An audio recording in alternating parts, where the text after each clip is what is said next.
你不当这个队长，就根本没有必要成立这个大队，他们也就不可能有这么好的安排。南京特种刑事法庭的判决是等候处置。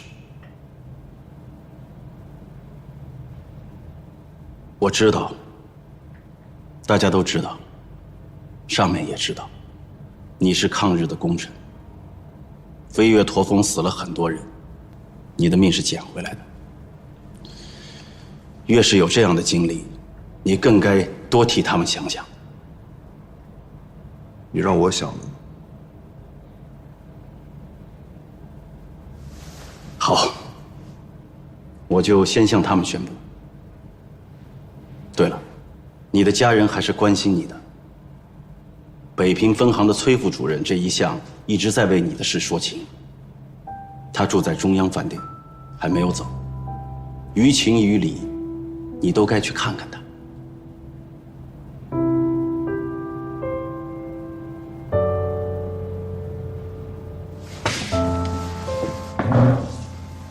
曾将军，打了10几天交道，还没有给你敬过礼。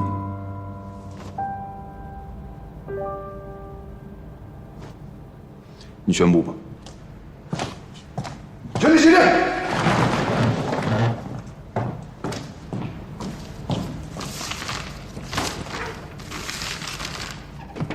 国防部预备干部局派令：国民政府中央银行至北平分行方经理不停台见。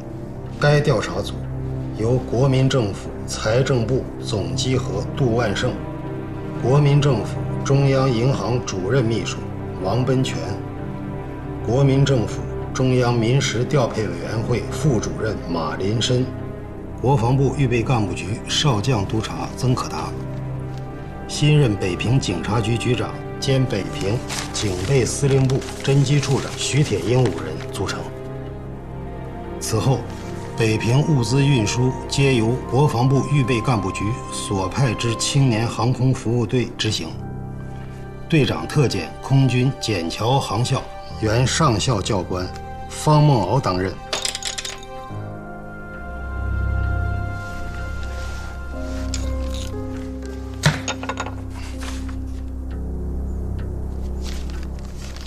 央行北平分行伍于北平复电称，其与75事件并无关联，便当密切配合接受调查，勿稍懈怠。方经理不停揽电寄付，央行务于南京。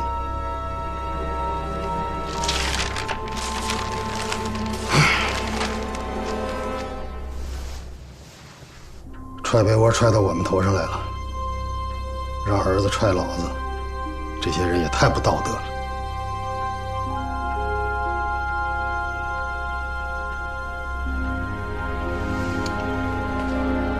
你和孟豪有5年没见了吧5年多了，终于能见面了，大不了死在一堆。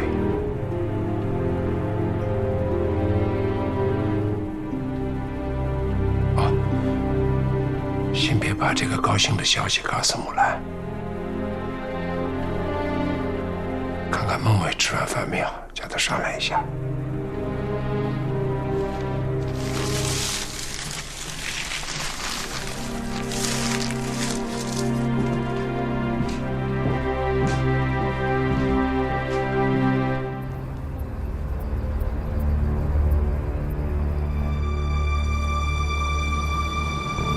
方毛来了。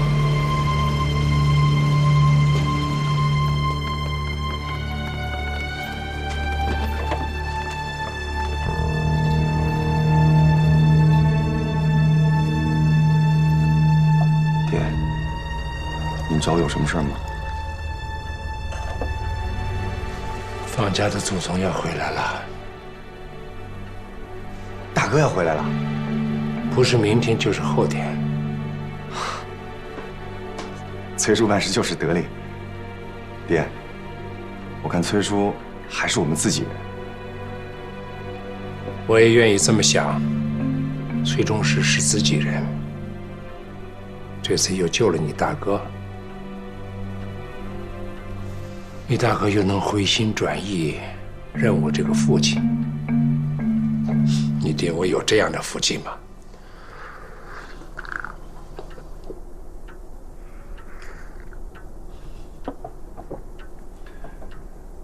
孟伟，你想不想知道救你大哥的贵人是谁啊？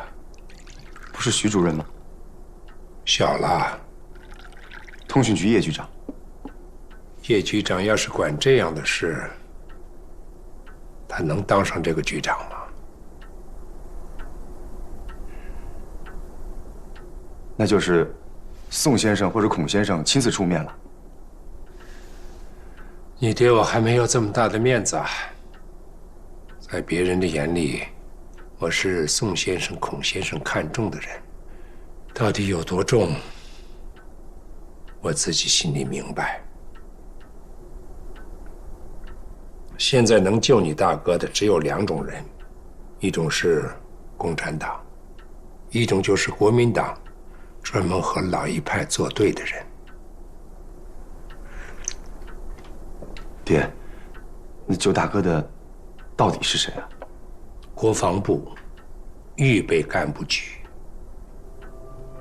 不只是救，而且是重用。对外是驻北平青年航空服务队队长，实质是国防部预备干部局经济稽查大队大队长。北平民事调配委员会的物资和账目，他都可以稽查，而且这些账就在崔中实手上。你现在应该明白我为什么怀疑崔中实了吧？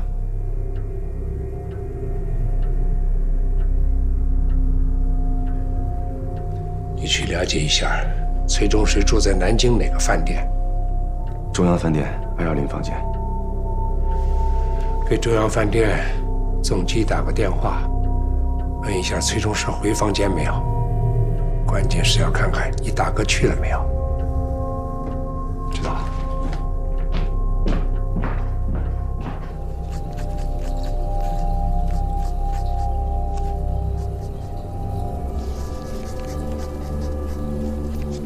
你愿不愿意再干是你的事，谁也强迫不了你。但你既然问到我，我就再劝你一次。10年了，一直不理自己的亲生父亲，现在你又辞去职务不干，下面怎么办？没有了家，没有了单位，除了开飞机，别的事情你也不会干，总不能到黄浦江去扛包吧？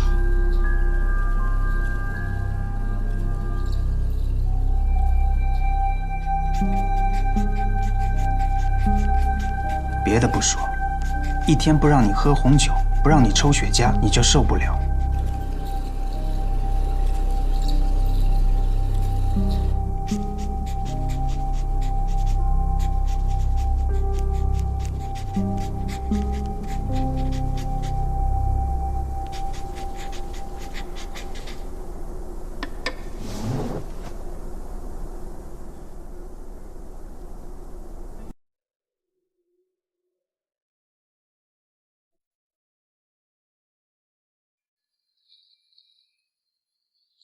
我知道以前给我带的红酒雪茄，都是你们方行长掏的钱，我不会认的。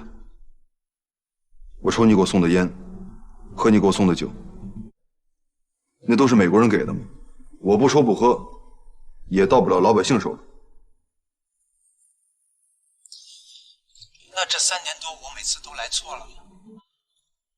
事情过去10年了，抗战胜利也3年了。让夫人和小妹遇难的是日本人，毕竟不是行长。现在我们连日本人都原谅了，你连父亲都还不能原谅吗？日本人正接受审判呢，可他呢？还有你们中央银行在干什么呢？崔副主任，我们原来是朋友，如果真到了北平，别说什么父子关系了，恐怕连朋友也没得做了。你们真想我去吗？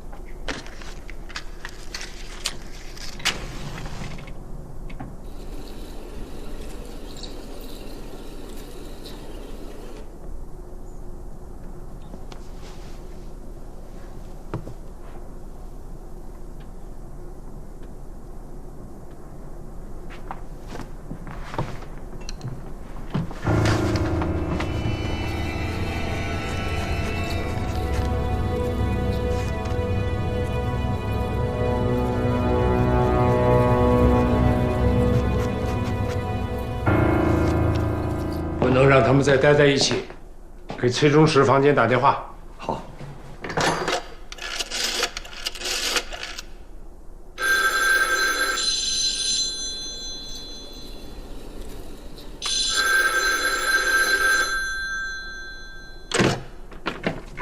喂。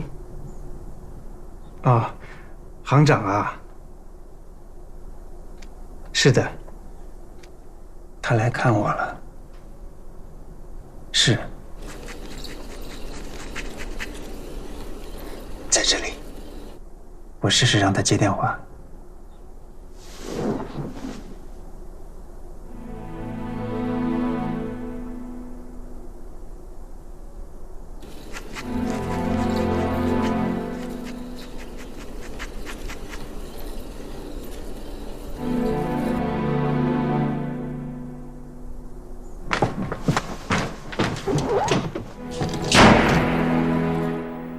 这一记摔门声，不啻在方不停心里倒了一拳。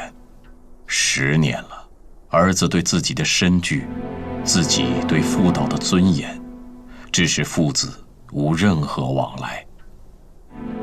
今天打这个电话，实出无奈，亦属首次。远隔千里，种种猜想，还是没有想到，听说是自己的电话，儿子竟会如此愤然离去。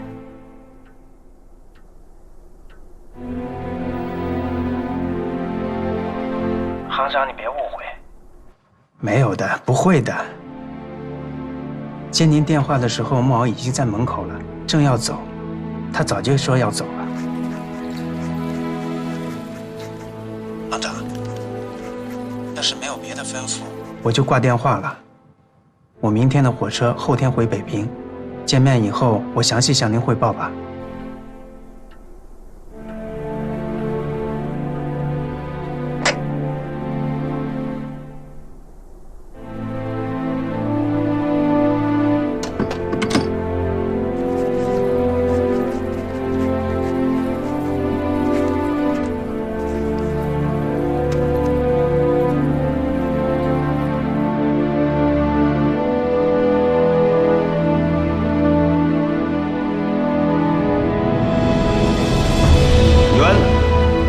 空军剑桥航空第11届第1航空实习大队，于民国37年7月6日改编为国防部北平运输飞行大队兼经济稽查大队，对外称中华航空公司驻北平青年服务队，直接隶属于国防部预备干部局，特检任方梦敖为该大队上校大队长，所有队员一律授予空军上尉军衔，具体任务由国防部预备干部局少将督察曾可达向方梦敖传达。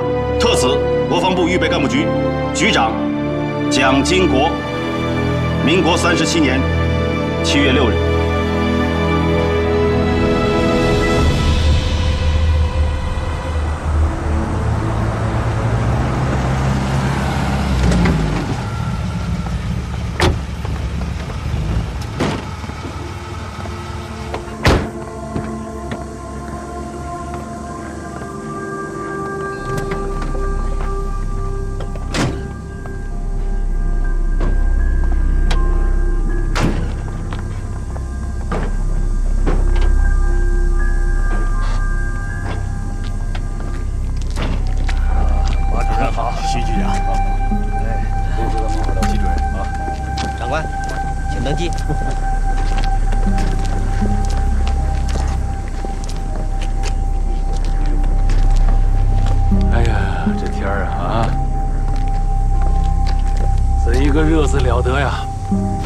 放心，北平比南京凉快。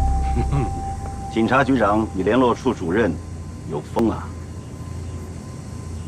啊，今天是你假期，你徐叔这条老命可就交给你了。徐局长是想让我报答您的救命之恩吗？没，我倒不是这个意思。干了10几年了，就怕坐飞机。那您到时候坐前面吧，后面晕机。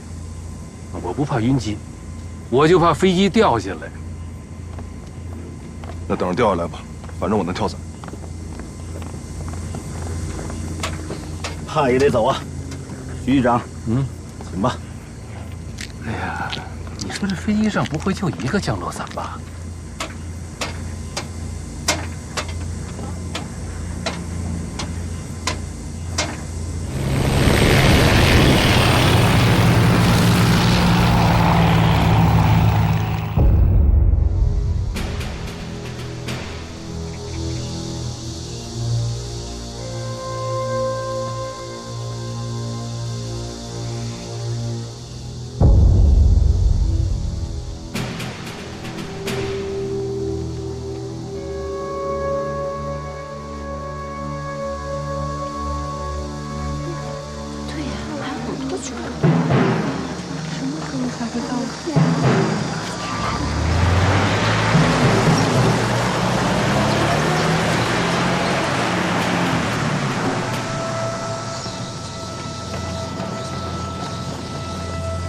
待会车一到，你敢不敢跳过去找你大哥？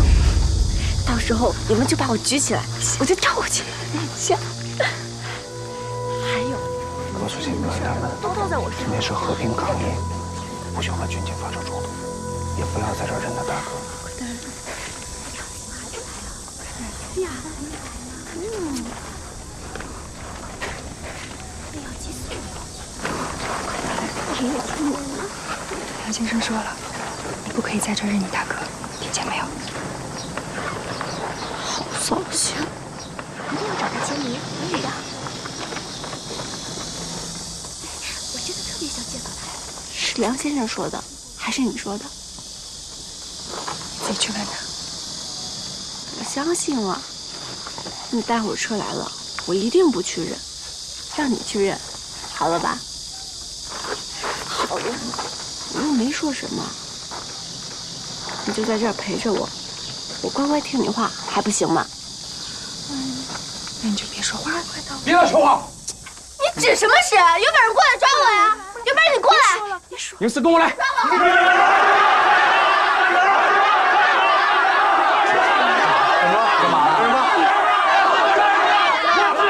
遵守一下秩序，回去。让我过去，你不敢抓我，进去。个什么呢？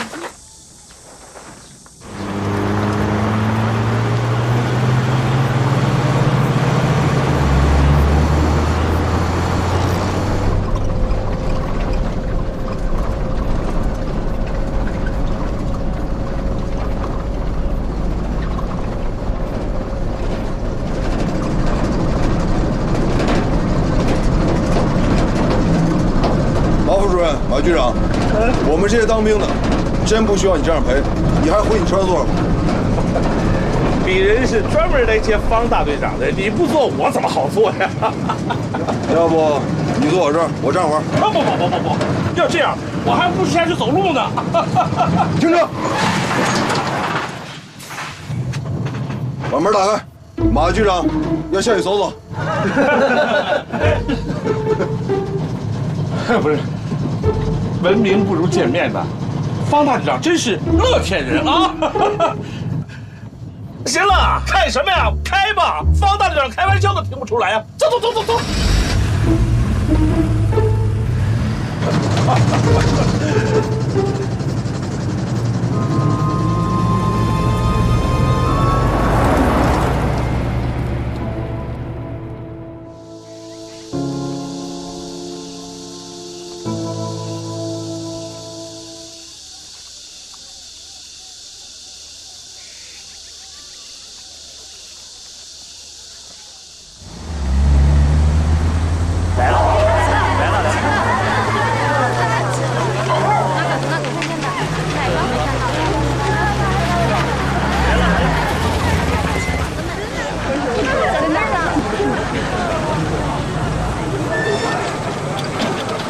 倒回去，咱们走后门。我们从来不走后门，怕那些学生。不是，方大队长，这都是从东北来闹事的学生，明摆着是冲着你们来的。你们要是有什么闪失，这都是我的失职啊。另外，大家都很辛苦，我得保证你们吃好、喝好、休息好。在哪儿呢？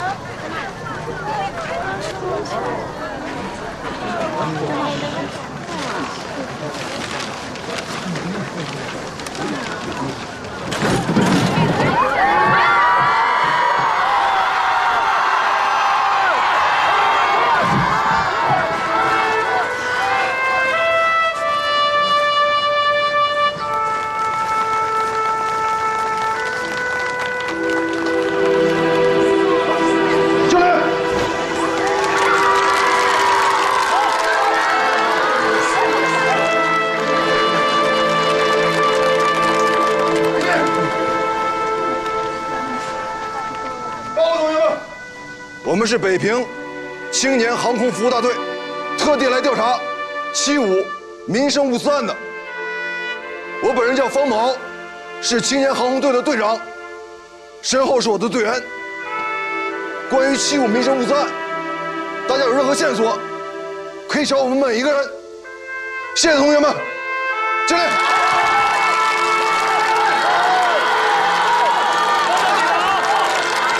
你们会出勤这座核心公主府吗？为什么要问这个问题？这里原先住的是11集团军的高官，今年4月份以后改成了北平市民事调配委员会，就是他们在这里明约办公，暗中贪腐，昨天晚上才给你们腾出来的。你们住吗？马局长呢？我在这儿。就是他，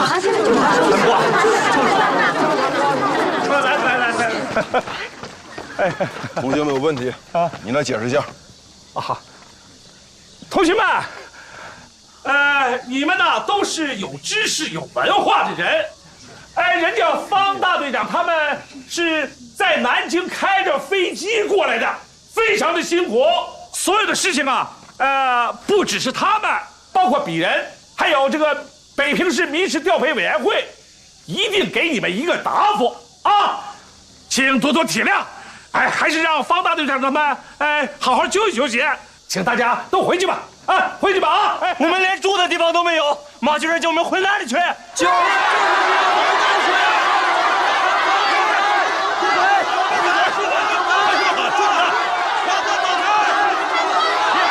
这里我再跟同仁说，让开。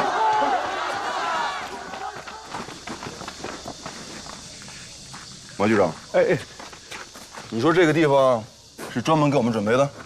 对呀，全部都是，没看就一块牌子吗？当然，包括我们派来的为你们服务的后勤人员，还有这么大个公主府，就住我们20多个人，太冷清了吧？而且我们不需要什么后勤服务人员。既然北平市把这个院子划给我们了，我就有权安排。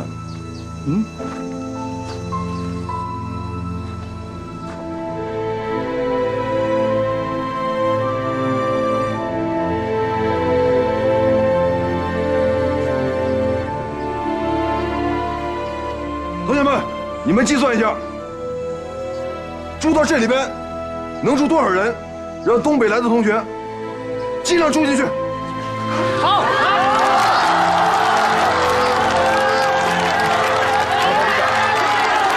这不合适啊！北平市政府也不会答应的。现在我监管人员，听我令，向左转，接步走。把路上打开，让同学进去。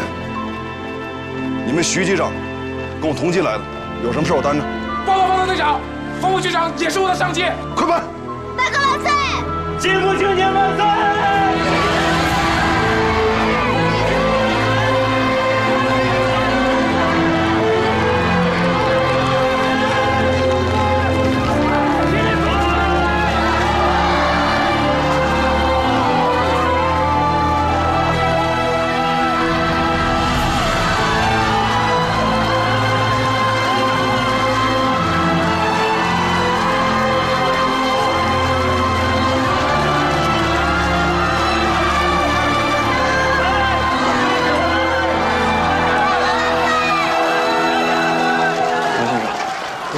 就这样住进去不行，要组织好，要组织好，告诉大家以学校为单位分开住，让每一个学校为每一位同学登记好名字，不能有任何一个同学被找。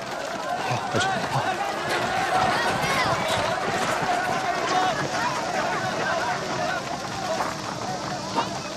你去找谢木兰，和她一起到方家去等方某。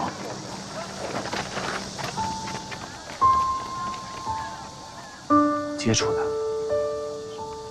这个人可以争取。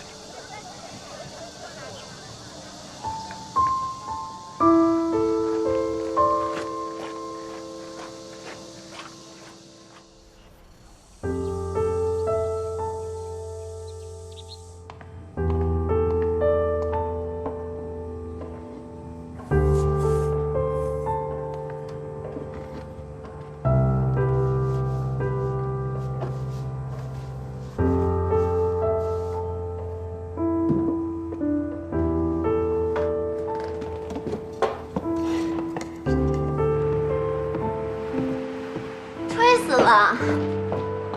大爸，怕热就别穿这么多嘛，我可要去把风扇关小了。我真去关小了。哎，小雨，你说是关小还是不关小？那就要看你是真疼你大爸，还是假疼你大爸。就你狡猾，专会讨大爸喜欢。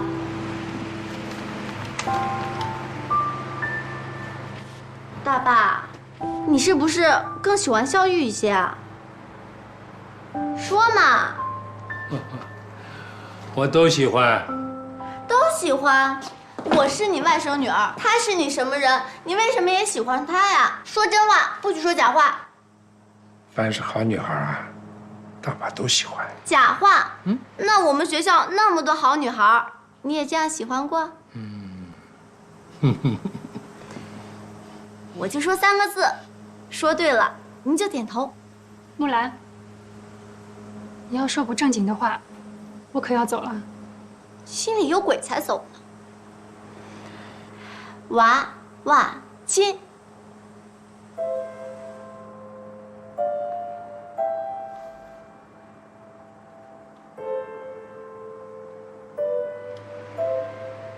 大爸，今天我们同学都看到大哥了，你猜大家怎么说他的？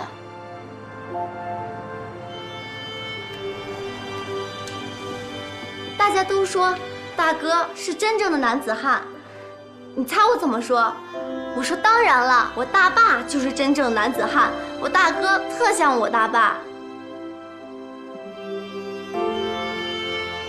我说的是真的嘛。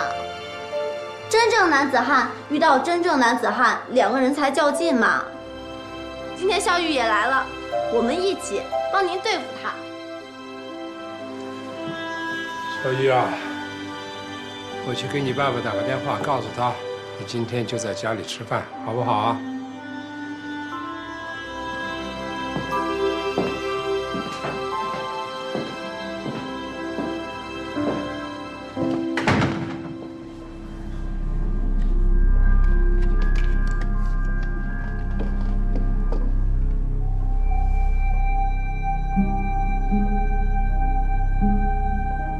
下人呢？都睡着了吗？来了。蔡妈、王妈，我说的话你们都没听见。孟伟，老爷招呼过了，这些照片只能夫人摆。小少爷用不着生气，我摆好这些照片，立刻就离开。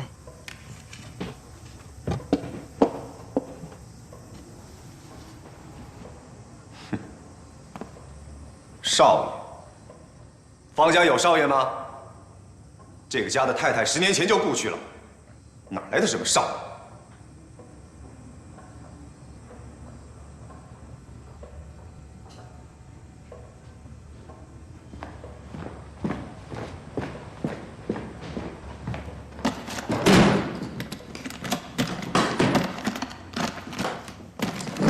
放下。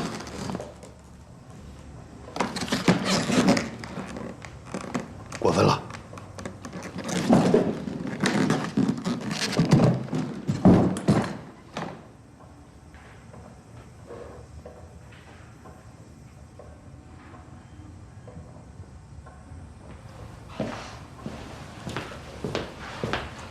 小嫂，你先回去吧，我来摆。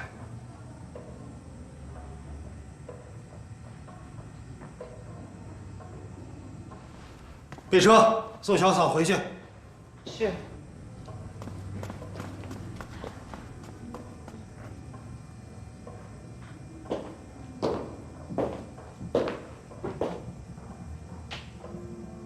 有句话请转告大少爷，我是在你母亲遇难后，才嫁给你父亲的。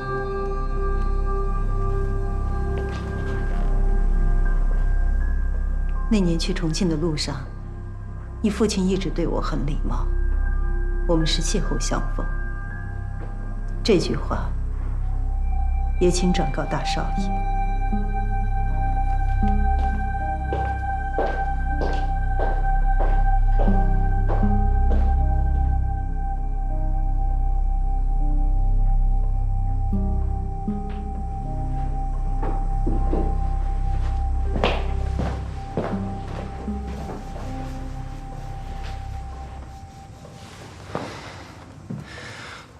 真不知道爹是怎么想的，伤心往事偏要在这个时候都摆了出来，这不是故意让大哥看了剜他的心吗？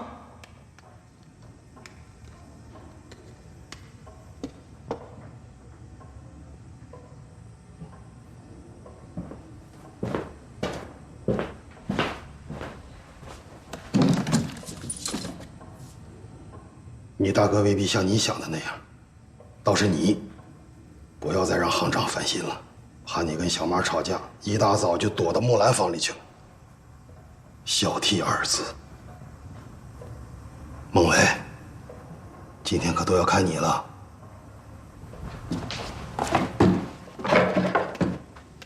知道了。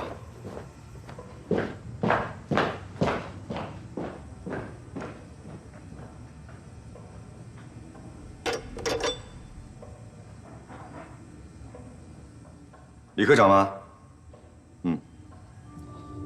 北平航空青年服务大队安排住在哪里？调查清楚了吗？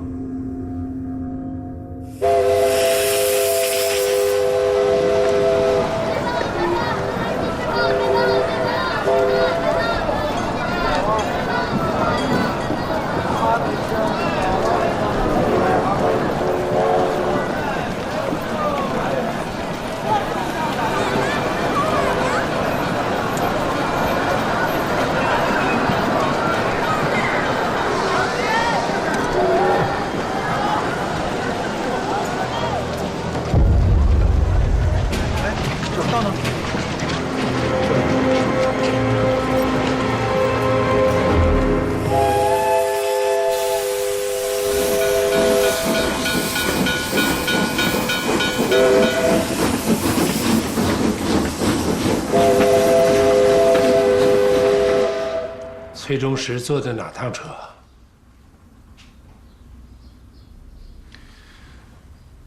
？11次车。今天下午2点30分南京发站，明天晚上5点30分到北平。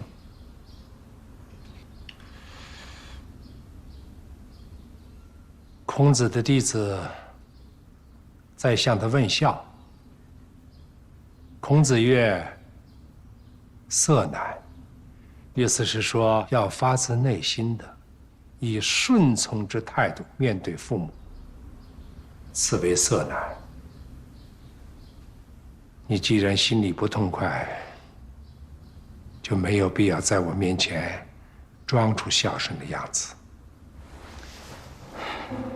爹，10年了，亲儿子不能见父亲，亲弟弟不能见哥哥。还弄出个共党嫌疑，扯出个铁血救国会。儿子在军营干的就是这一行，可是您把事情弄得也太复杂了吧？搁了谁心里也受不了。还有今天，您居然让那个女人把妈和妹妹的照片搬回家来，还要摆在客厅里。您这是跟共产党斗气，跟铁血救国会斗气，还是跟大哥斗气呢？你教训的对，儿子是不孝顺。这事搁上谁，也都会色难。是啊，我又要跟共产党斗，又要和国民党斗，在家里还要和自己的儿子斗。谁让我学经济学到斗争哲学上去了呢？我摆上这些照片，没有想和谁斗，只是想告诉你和你的大哥，这个国这个家已经容不下我们了。我最大的愿望就是把你们平安地送去美国。我最大的遗憾就是没能带着你妈、你妹妹一起去美国。如此而已。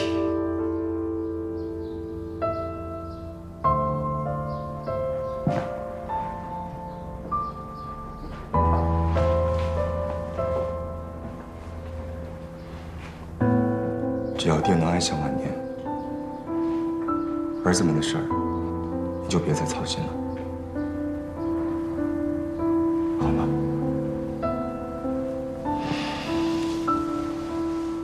我已经失去你妈，失去你妹妹了。如果再没了你们这2个儿子，我还有什么晚年？为了你，你小妈搬去外面住；为了你们兄弟，你小妈怀了我的2个孩子，都留了。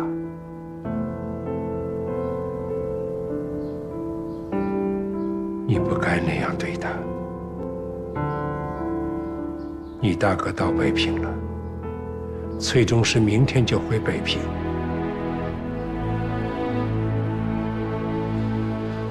剩下来我还有没有晚年，只有天知道。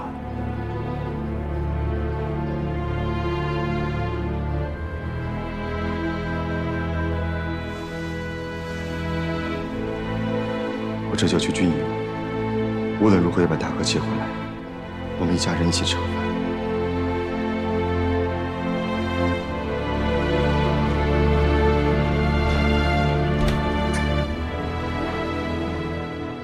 小哥，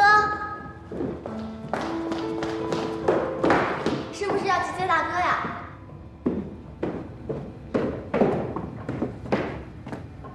何小姐，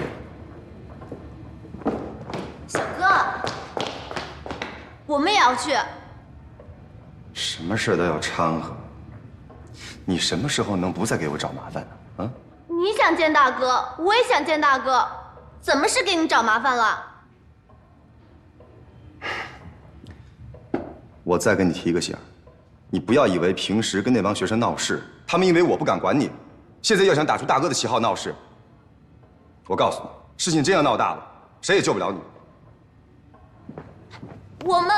我们是代表正义，那不叫闹事儿，叫发出正义的呼声。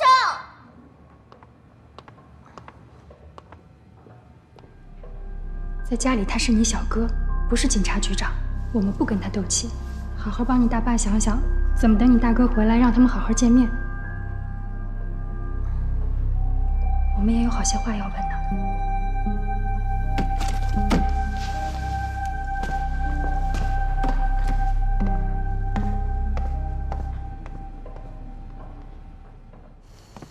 Morning, Sophie.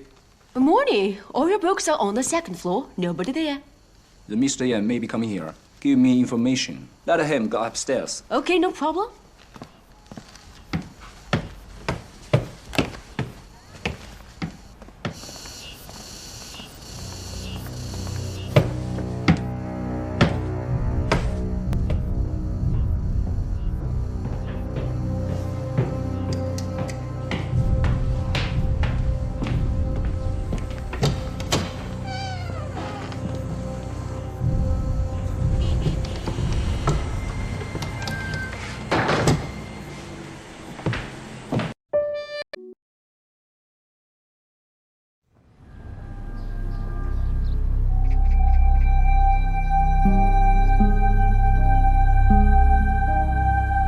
马局长，不是说住在你们民事调配委员会的物资仓库吗？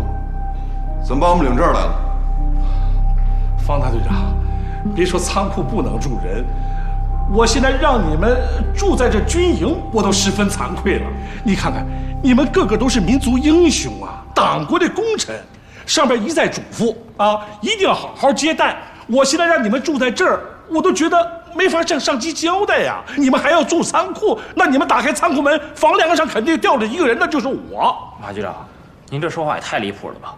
我们都是抗战结束以后才进的航校，这哪来的什么民族英雄啊？哎，小伙子，你说这话可就离谱了。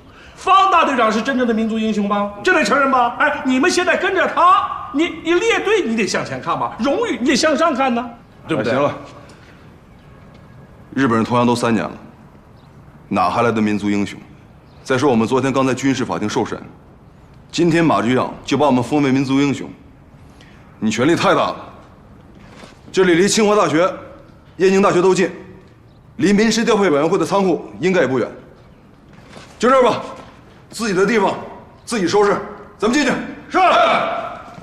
哎，那个哎，我说咱们的后勤人员呢？啊，这铺的、盖的、用的，尤其是方大队长的办公用品，哎，还有吃的，怎么还没送来啊？已经给调拨委员会后勤部打过电话了，马上就送到。哦。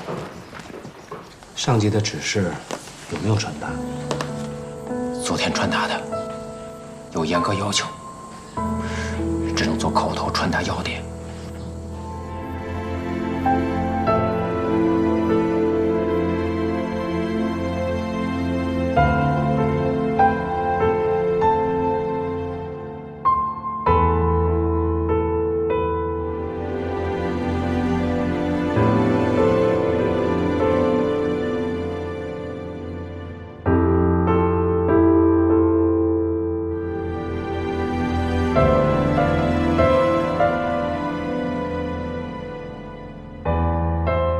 英明。春明同志，我能结合当前的学运工作，谈一谈我对上级指示精神的理解。说吧。刚才上级指示说，北平的学生工作较好，波浪式的发动斗争影响大，但总的方针是隐蔽精干，积蓄力量，不是以斗争为主。可不可以理解为，广大学生对国民党反动派倒行逆施的不满，自发地发动波浪性的斗争？我们既不能强行推动，也不要干预阻止。可以这样理解。但是，党对学生运动的领导还是核心。75事件是教训。75事件，就是以北平民事调配委员会贪污民生物资引发的学生抗议事件。国民党当局迫于全国人民的抗议呼声，包括美国的干预，已经对该事件进行了调查。我认为，有一个人我们可以争取。谁呀？国民党派驻北平青年航空服务队队长方梦敖。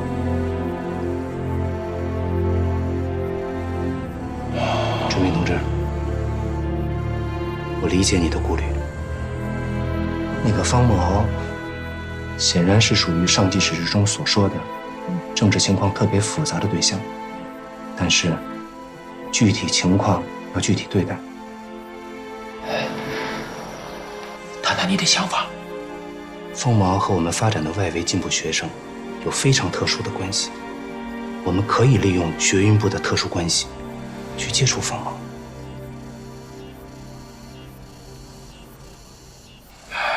这恐怕还要请示上级领导。那当然要请示上级。上级的一贯指示精神都要求我们，在任何时候都不应该失去深入调查国民党内部最核心情况的有利时机。这一条与刚才上级新的指示并不相悖。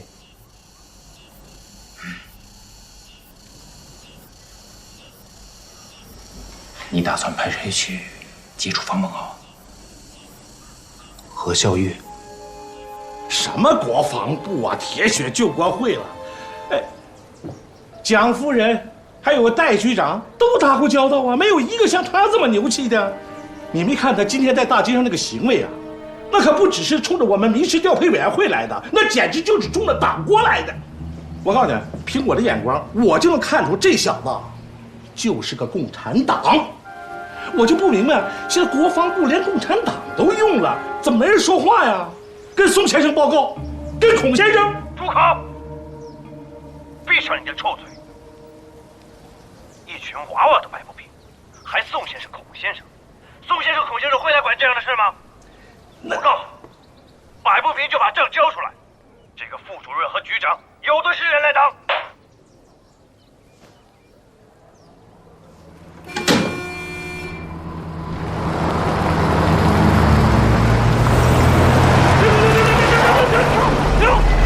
不行了，我这养你们这些混账王八蛋有什么用啊？拉走点东西多长时间了？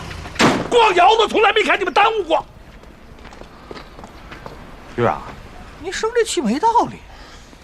临时定了这么个地方，临时给我们一个电话，我们临时凑了这车物资，我们1个小时就过来了，我们耽误什么事儿了？我们？哎呀，你少说两句。局长一早到现在还没吃早饭呢。我没吃早饭。我告诉你们俩啊，从现在开始一直到明天，你们俩谁也不许吃饭。整个北平200多万人都在挨饿，轮到今日轮到你们俩饿几顿了，跟我顶嘴。李武志，我问你，这个调配科长你是不是不想干了？你现在跟我说话，我身后一大帮人排着队等想干了。马局长，您是民政局的，我呢是社会局调回来。是，您在这个民事调配委员会他是副主任，可我这小科长他是主任任命的。对呀，我怎么把这茬给忘了？你是主任任命的，但是我提醒你了，中央民事调配委员会马副主任已经到了，我一会儿就去见他。你衡量衡量，是你那个主任大，还是中央这个副主任大？我告诉你姓李的，我今天不把你撤了，我都不姓马。不是李科长，马局长批评我们几句，你这同志怎么就不接受上级的批评呢？你不许劝他。认个错吧，那青年服务队还等着安排呢。队长，那什么，今天是我们错了。话说回来，那您就是要撤我们，也得等我们执行完您指示，对吧？知道大小了是不是？赶快把车开进去，安排！安排什么按？混账王八蛋！看什么？开呀，上车！马局长，这方副局长吗？坐什么车来的？你刚才骂谁混账王八蛋呢？啊？怎么？我骂他们俩，你听见了啊？我说你们俩真是混账王八蛋！方副局长来为什么不提前报告啊？有什么工作的吗？你们俩现在就给我贴辞呈！局长，你的批评连我都接受不了，下了车您就给我们一顿严厉的批评，哪还有时间向您报告啊？好，你看见没有？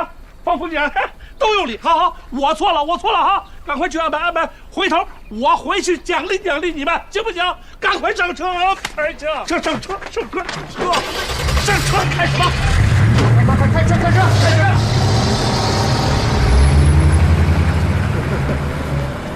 方副局长，你看看，我让这俩玩意儿给我搅的，我这个脑袋啊就是一锅粥。我应该想到啊，方副局长在这个时候应该赶时间来看方大队长，弟弟看哥哥嘛。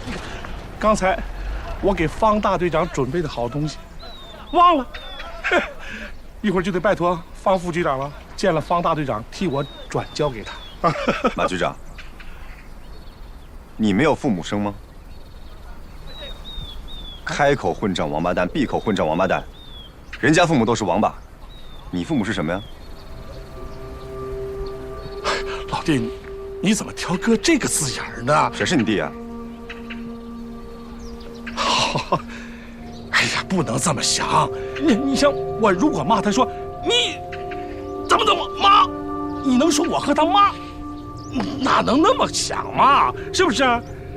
就凭这两个东西今天的工作表现，亲爹来也得骂他混账王八蛋。你别多想，我可能啊，因为父母过世早，可能缺这方面的教训，所以老弟别多想啊，别多想。父母过世早就没有父母吗？我母亲去世也早，我也缺教训。方副局长，我不知道你这火从哪儿来，但是如果你想发，瞧得起我，你冲我发，发火等于排毒，我不往心里去，啊，发吧。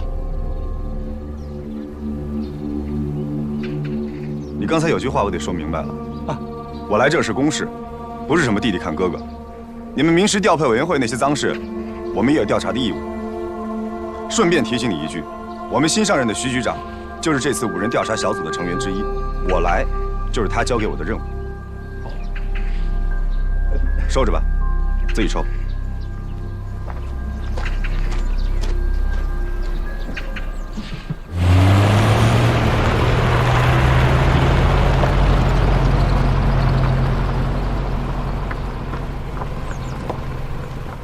混账王八蛋，怎么才接电话啊？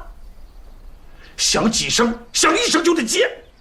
行了，不要解释了，听我说啊，你去给我了解一下，北平市警察局新调了一个徐局长，今天晚上谁给他接风，在哪个酒楼，了解清楚之后，马上向我报告。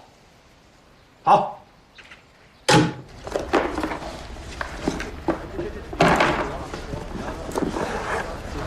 来，慢点，这边还有啊！哎，来，接着。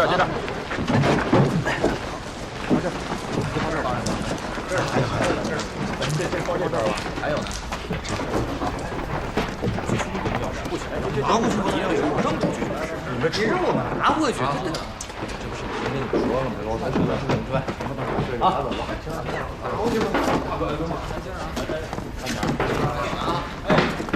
接着。你好，请问方梦敖方大队长在吗？你是干什么的呀？我是方梦伟。您是方副局长吧？对。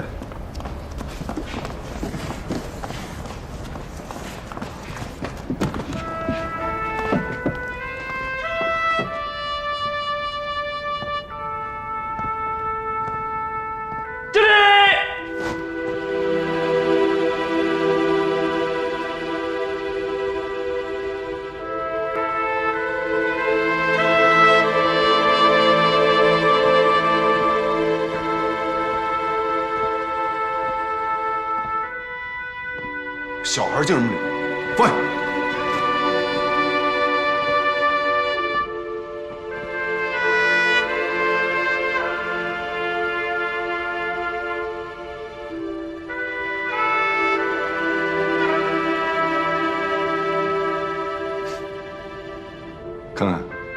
看我们兄弟俩谁更高一些。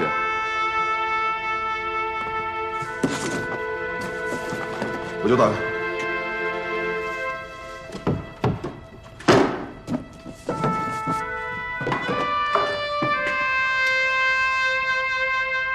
哎，这不错啊，正宗法国货，拿着。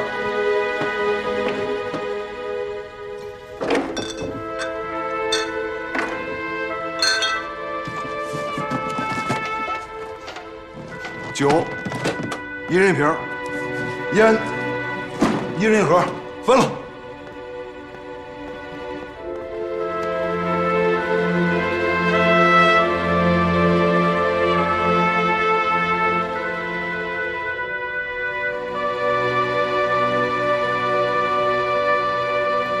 看什么呀？分了吧。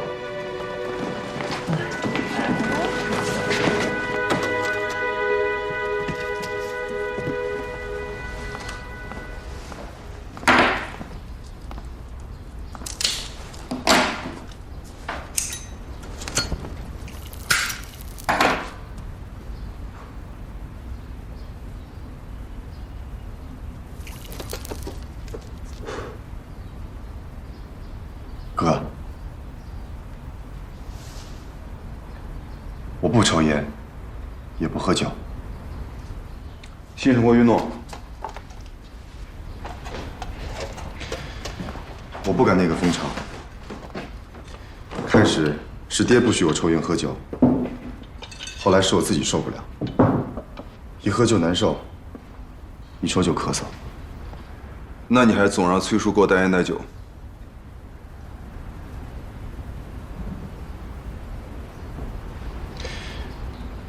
哥一个人在外面，除了抽点烟、喝点酒，剩下的就是孤单。尤其这3年，飞机也不让你开了。有些事，爹虽然也有苦衷，可毕竟对不起你。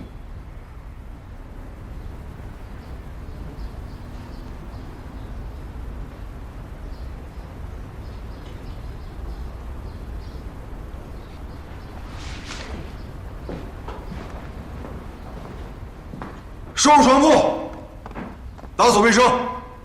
今天晚上就着凉水，吃饼干。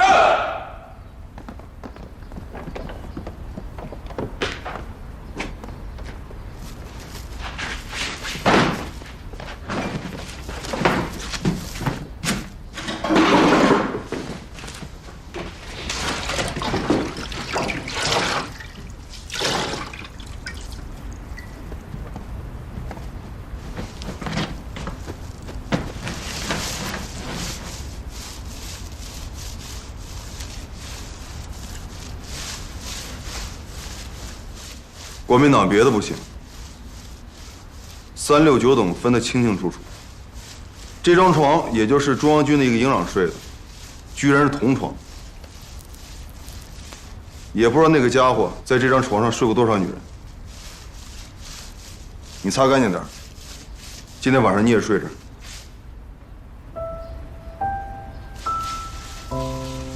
好，今晚我就在这儿陪大哥说话。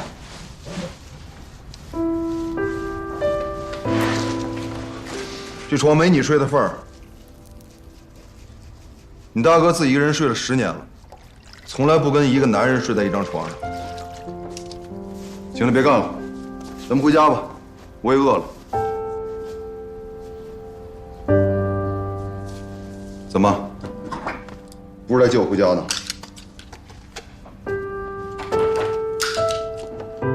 啊，车就在外面，我来开，你坐边上。我正好熟悉下北平的路。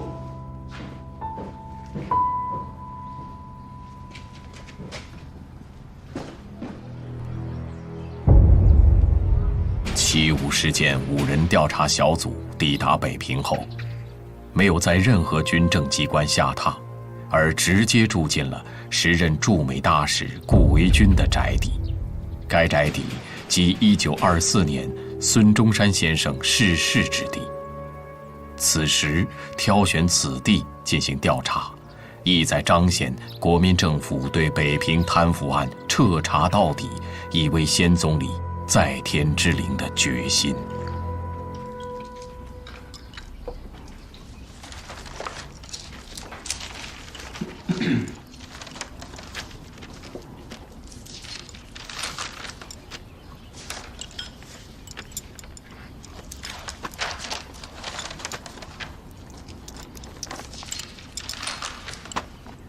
报告，进来。徐局长，外面有人找。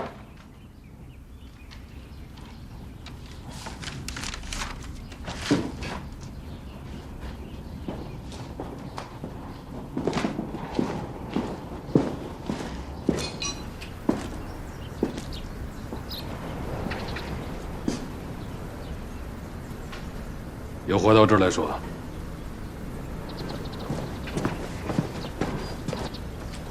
报告局长，警察局来电话。警察局来电话，副局长以下各部门干部都在等您。说戒严还没有结束，据各处情报反映，工党跟学生还在酝酿闹事，他们该怎么办？都等着向局长请示汇报。嗯。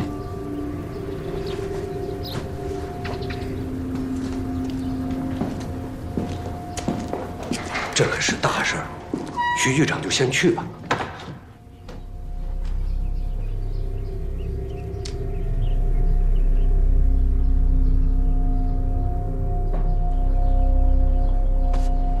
葛达同志，你们先看着贪腐材料，我得先行离开。工党可能煽动学生闹事，警察局那边都在等着我回去安排。当然不能让共产党闹事。局长，了解了情况，还望回来跟我们通一下气。我先走了。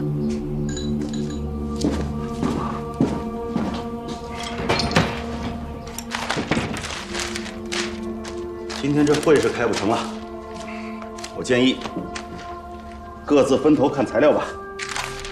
同意。那好，那就先各自看材料吧。听说那个青年航空服务队一到北平，就向学生们直接表态，还把北平市给他们安排的住的地方让给那些东北学生。曾督察，他们归国防部预备干部局管，您最好过问一下吧，最好谨慎一点，不要授人以柄啊。我先调查一下再说吧。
仙女们，有花献花，有宝献宝吧。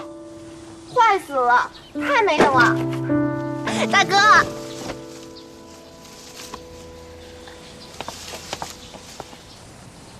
Thank you. So beautiful. 是花漂亮还是人漂亮啊？花很漂亮，人更漂亮。Thank you。好啊，你一见面就打人家主意了。那我呢？我漂不漂亮？你也很漂亮。太勉强了，我不下来了。好了好了，还让不让大哥进屋了？还不下来，还小啊你！咱不听他的啊，大哥就抱着你进去。来。大哥万岁！大哥万岁！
是这张吗？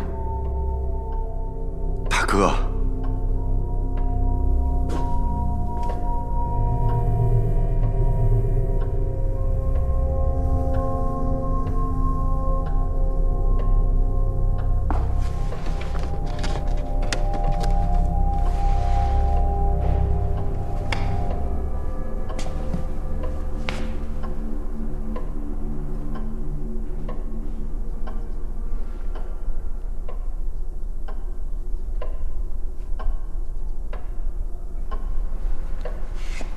姑父，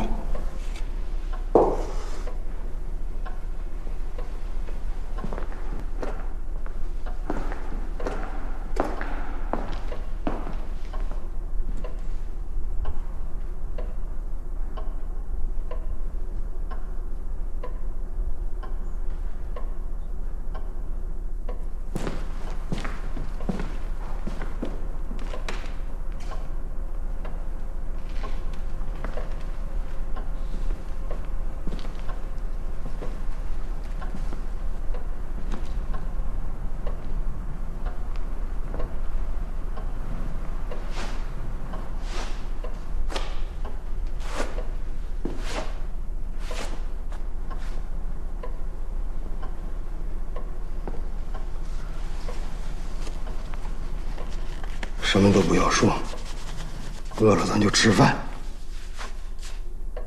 还不上厨房把吃的拿出来，就知道瞎闹。好，爹。让他一个人去，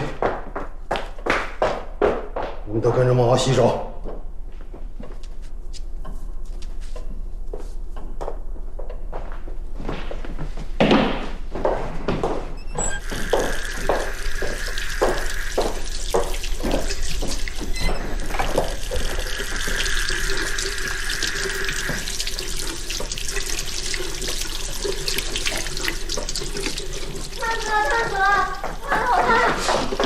电块布不知道啊，什么都不会干，洗手去。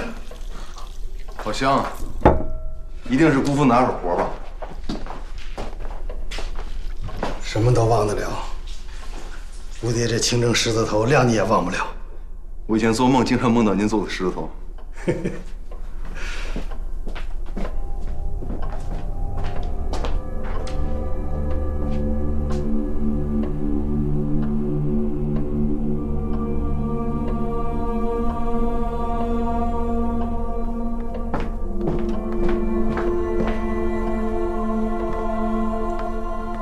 站那儿干什么呀？快坐下吃啊！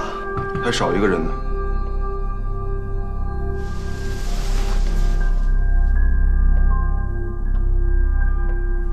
我和你爸都吃过下午茶了，你们先坐下吃啊！快坐下，坐下，坐下！快，小玉，大哥，我们先吃吧。小玉，我们坐这儿。我说了，还少一个人。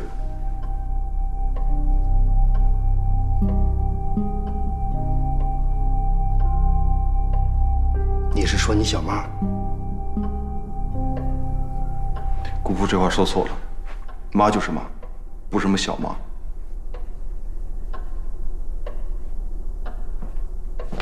蔡妈、王妈，出来一下。大少爷好。老爷有规矩，方家下人对晚一辈都只能叫名字，往后我们叫你什么好啊？蔡妈、王妈好，这里没什么方家规矩，早就讲平等了。以后你们叫我孟敖，我就叫你们蔡妈、王妈。赶快去通知司机，把夫人接来，就说孟敖邀她共进晚餐，大家都饿着呢，越快越好。哎，不用你们了，孟伟，跟我走，我坐你的车，咱们一起去。快去啊！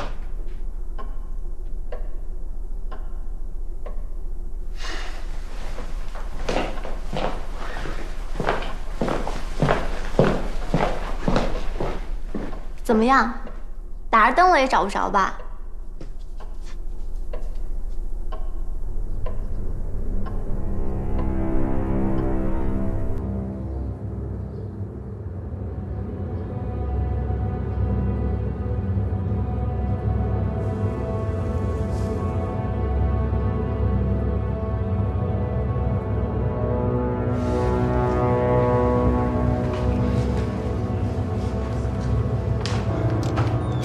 徐局长到。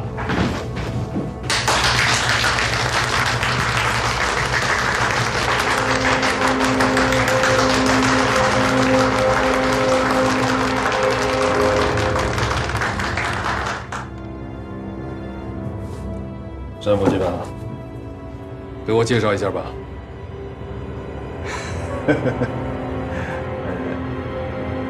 局长，不知道什么原因，方副局长还没到，我派人去催一下吧。方副局长另有任务，就不等他了。局长已经见过方副局长了。他是第一副局长，就是他接的我。有问题吗？没有，绝对没有。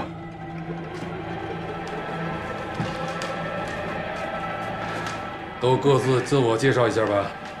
总务处处长马塔，行政处处长张奎，司法处处长韩明，勤务督察处处长陶书伟，侦缉队队长徐恒华，二队队长张海川，东北局长陈勇，保安警察一队队长陈静。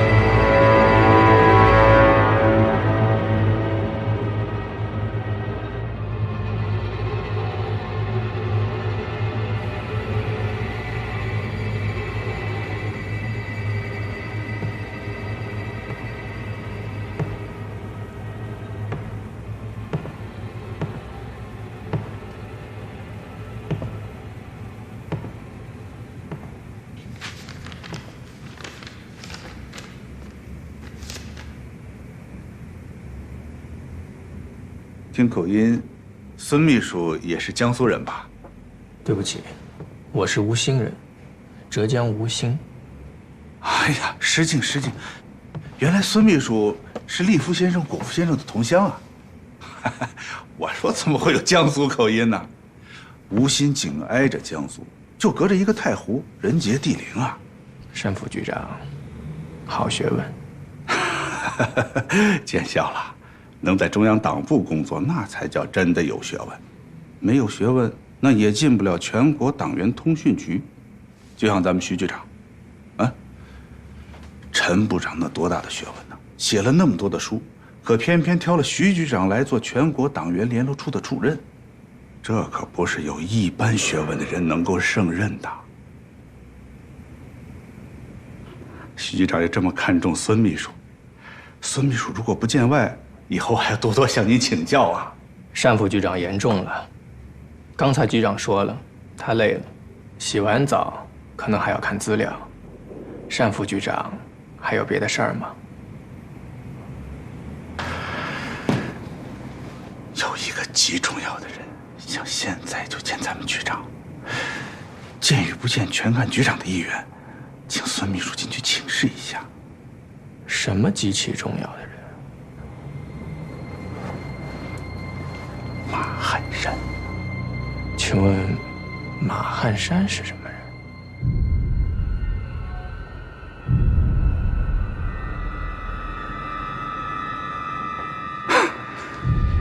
马汉山本职是北平市民政局长，4月份成立了北平民事调配委员会，任了一个副主任。这个人对局长了解北平的情况非常有帮助。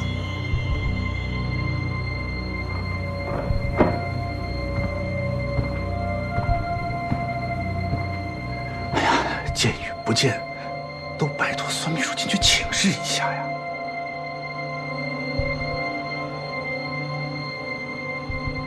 好，我去问一下。拜托拜托。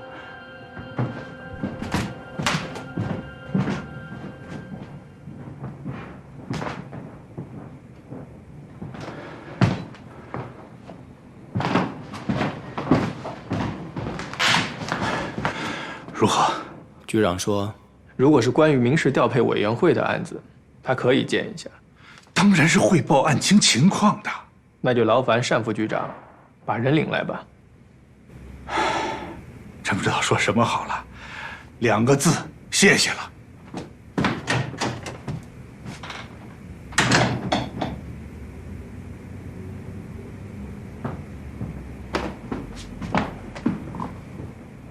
师兄，铁英兄，铁英兄，留步。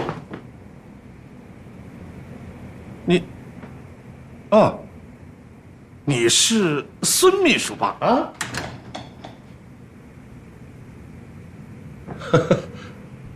孙秘书，其实我早就听说你的英名了啊！你不知道，那时候在重庆啊，我和你们局长就差穿一条裤子了，连上衣都不分你我。是不是马汉山局长？正是鄙人，请坐。你们局长的马局长，我们在南京的时候就有规定，见长官必须通报，请你不要再为难我了。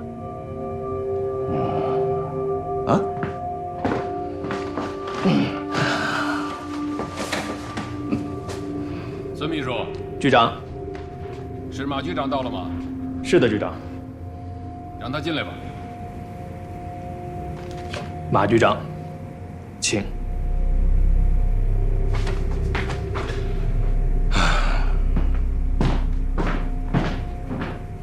哎，田兄，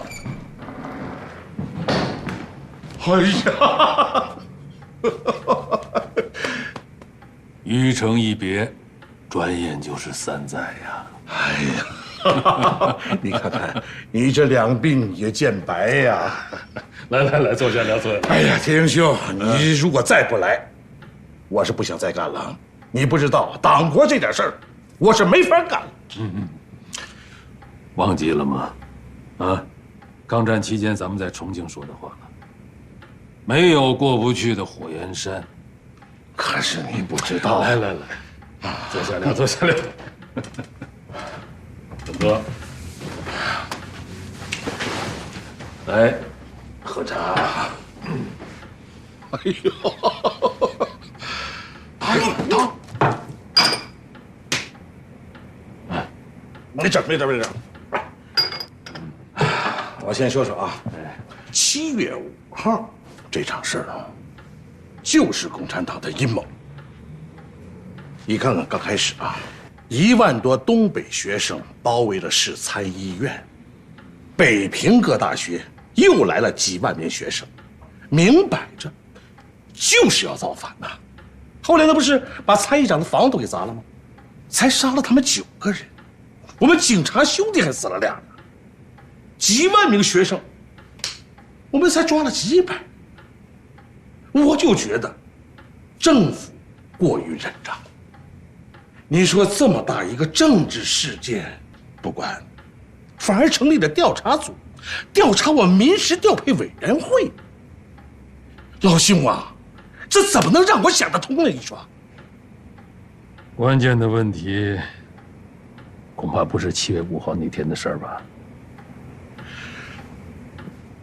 北平市参议院怎么会拿出这么一个提案呢？东北16所大学的学生进北平，那是教育部同意了的。你们民事调配委员会就是再缺粮，就缺这1万多人的粮吗？每人每月就15斤。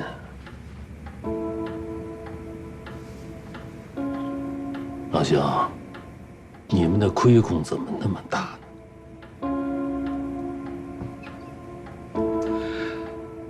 哎呀，铁英雄啊！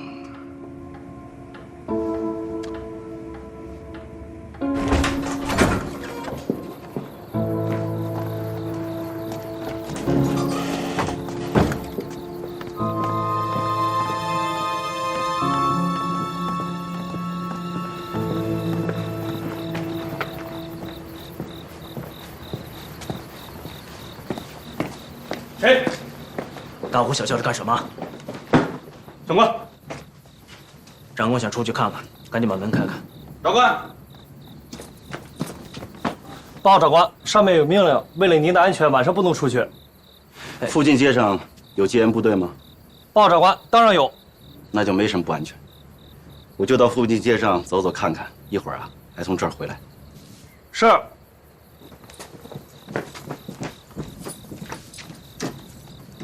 长官，要不我派几个人保护您吧？站好岗，保护好里边那几位长官，便是你的功劳。辛苦了。锁门吧。是。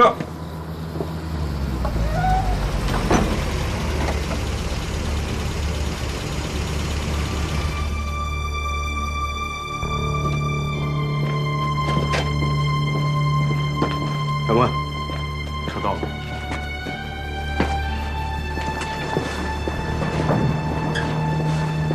不要开车灯。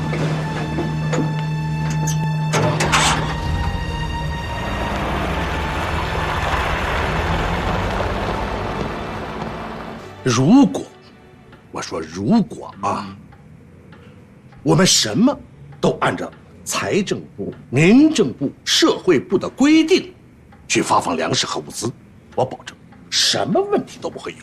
他一个人的粮食我都不会缺的。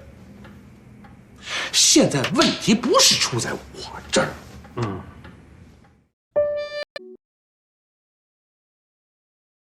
如果，我说如果啊，我们什么都按照财政部、民政部、社会部的规定去发放粮食和物资，我保证什么问题都不会有。他一个人的粮食我都不会缺的。现在问题不是出在我这儿，财政部拨给我那点钱，还有美国援助那点美元啊，上边非要我们去他们指定那8家公司去进货。好，我进，短斤少两不说了，钱汇过去，我总得见到粮食吧。1等不来，2等不来，我是不是得问问呢？我这一问，人家说了，粮食装船了，船发出去了，海上浪大把船给掀翻了。你说我跟谁作家？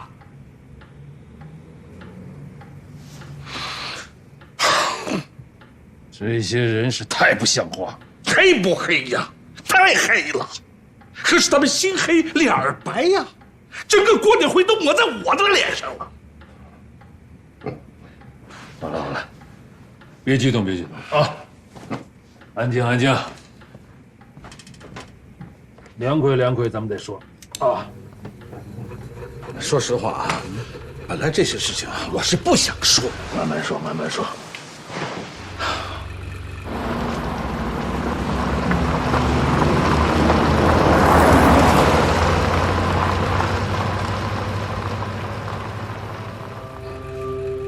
铁人兄啊，现在看来啊，这几家公司啊，比党国都大，真的。比方说进货啊，在这个调配会上，我提了多少次？我说有些粮食和一些无关紧要的物资，能不能到我们中央党部的那几家公司，我们近一点呢？可是，一提出来就给我躲回去了。你说我委屈不委屈啊？啊？个个都是国民党人呐，好像为中央党部做点事情，哎呀，比上天都难，跟他们自己一点关系都没有。什么人呢？这都是啊！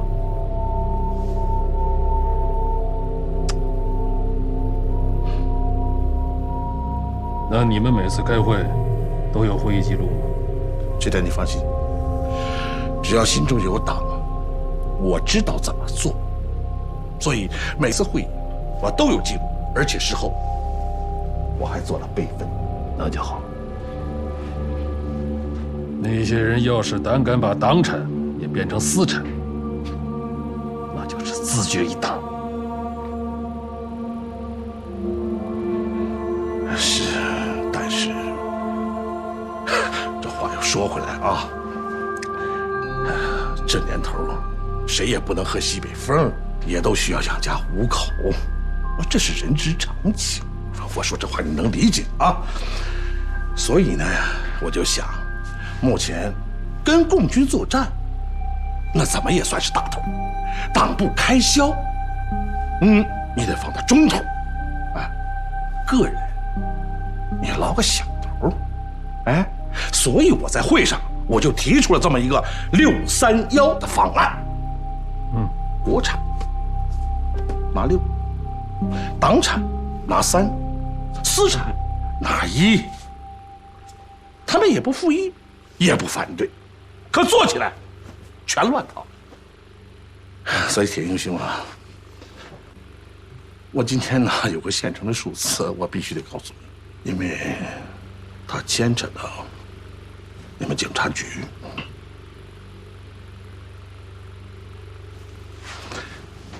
你知不知道你那个前任在那几家公司拿多少股份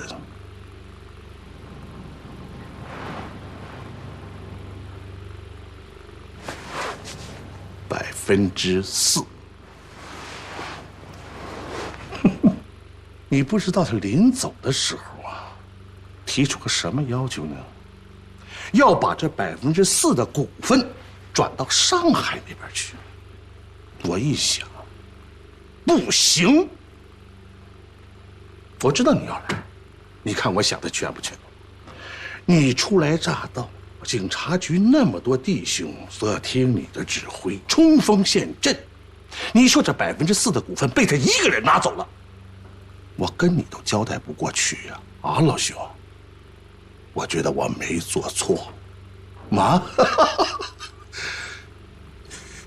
有句话我想问问你，你说，你就如实告诉我。我还不如实吗？我跟你没有假话。中央银行北平分行所有的账，是不是都从那儿走？啊？是。北平分行到底有没有节流？哎呀，怎么说啊？反正据我所知啊，方行长这个人还是识大体的，他只是现在为方方面面走走账。我想，他应该不会挣这个钱。方行长亲自管账，这个人何许人也啊？你说万一出点问题，他不得找个退路啊？他躲在背后就完了。现在是所有的账都由他的副手有叫崔忠实的人来具体负责。崔忠实这个人到底怎么样啊？精明，能干事儿，而且还能兑现。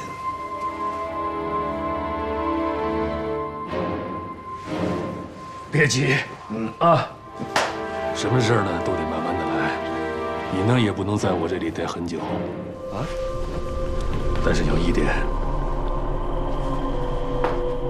在这里说的，就不要出去跟别人说了啊。你不讲，我就能帮你。兄弟明白。另外，那4%你心里应该有数啊。我走了。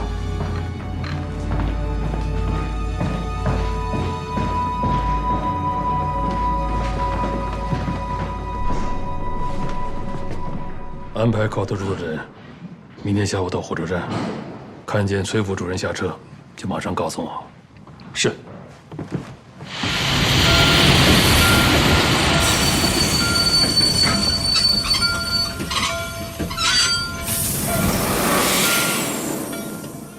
德州到了啊，到德州的下车。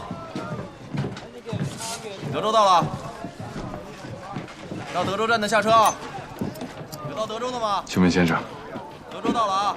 这里是3号吗？是3号。您是4号。我是4号。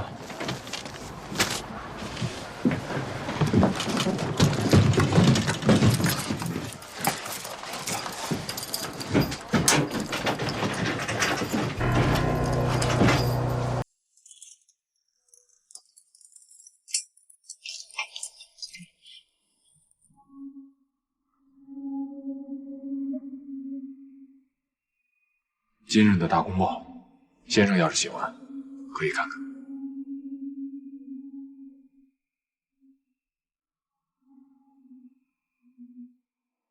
一开车就熄灯了，谢谢你啊。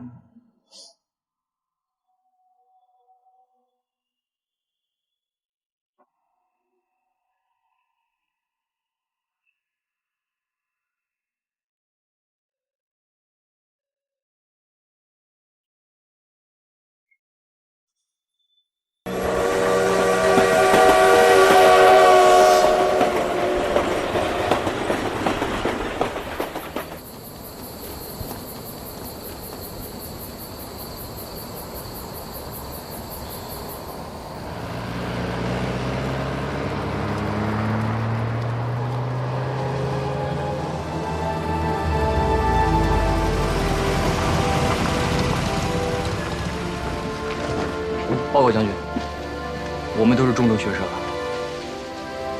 辛苦了。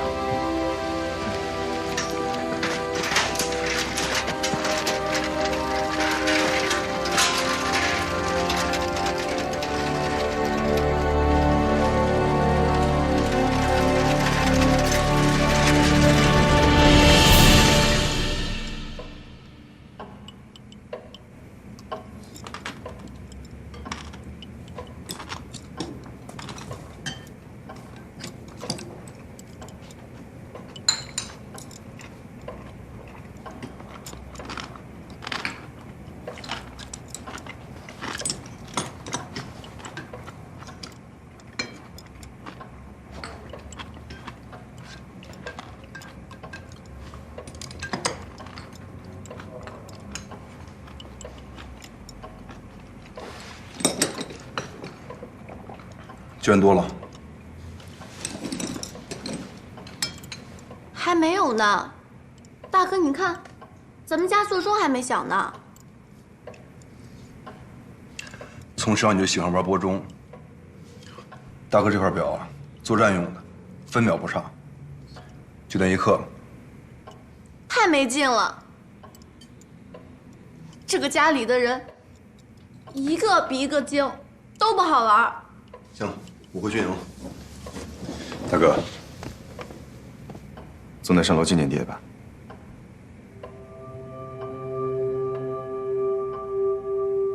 这里不是北平市警察局，孟伟，家里的事儿你不要太多干涉，也不应该干涉。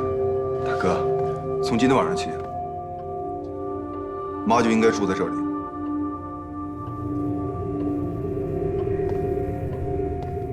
一辈人有一辈人的事情。孟伟，记住大哥这句话。今天辛苦姑父了，姑父，家里还没有些什么剩下的馒头、窝头什么的，都给我带点。军营里的那些弟兄，今晚只吃了些饼干。这些事儿，姑爹还用你操心吗？蔡妈，把那一篮子吃的拿出来，孟敖要走了。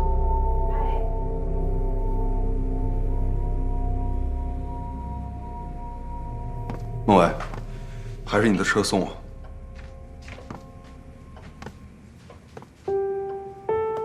让你跟着受累了，回去带我向何伯伯问好。北平很乱，大哥和你的队员们都要注意安全。是，走了。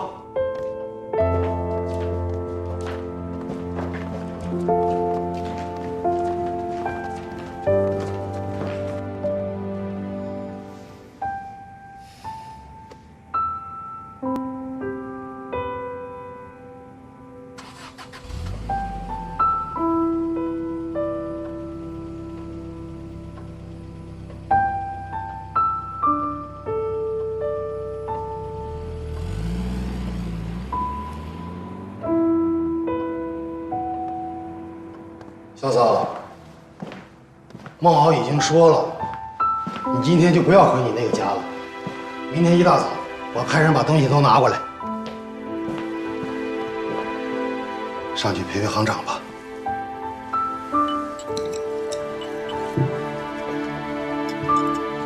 谢谢你们了，阿姨，千万别这么说。舅妈，我陪你上去。什么事都让你陪。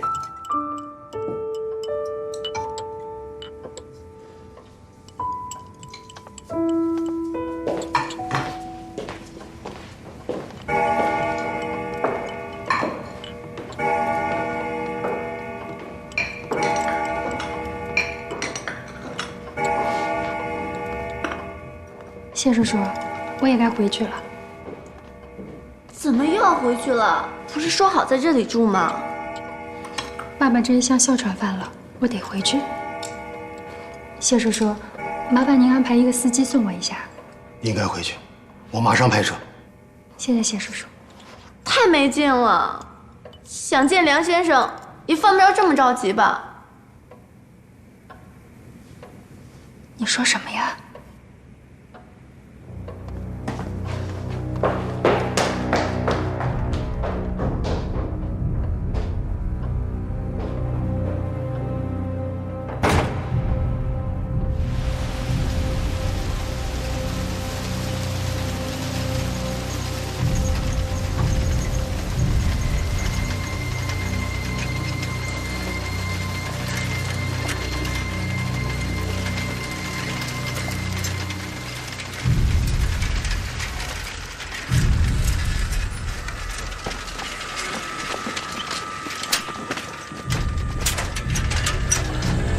长官，到了，我领您去。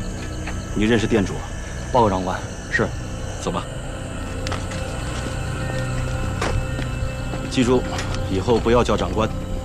是，宋教授。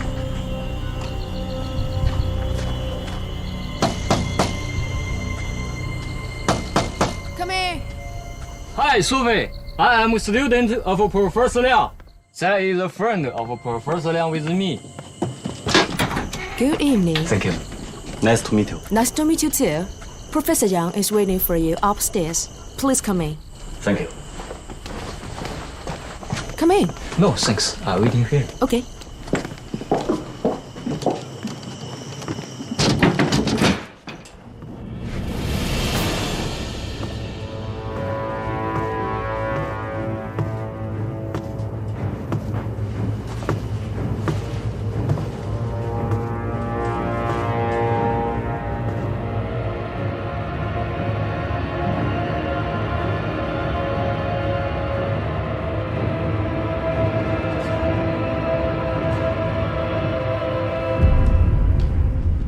辛苦了，可达同志。你也辛苦，梁经纶同志。建峰同志好吗？你说呢？建峰同志让我代他向你问好。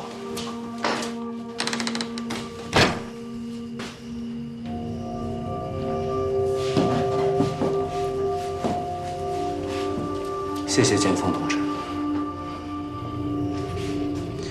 7月5号，学生是怎么闹起来的？为什么事先一个报告都没有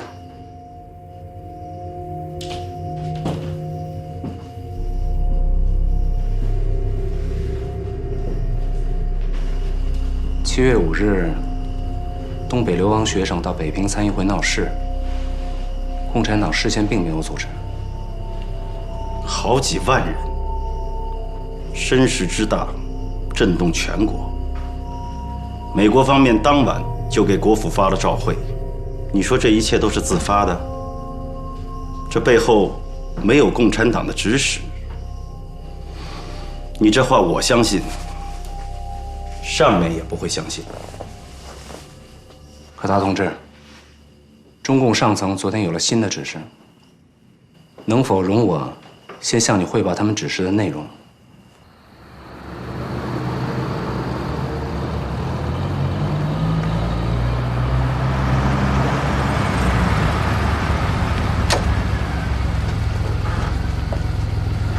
进去喝杯茶吗？谢谢何小姐，不用了。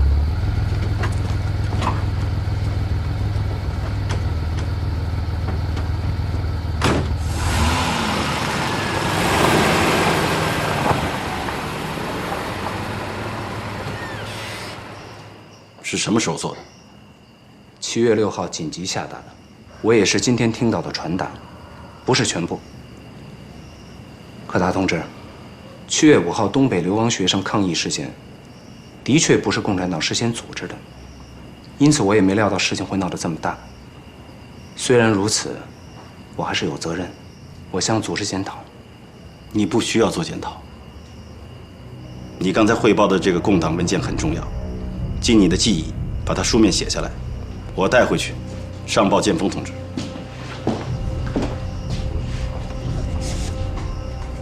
已经写好了。由于听的是口头传达，可能有个别的字误，但主要内容都在上面。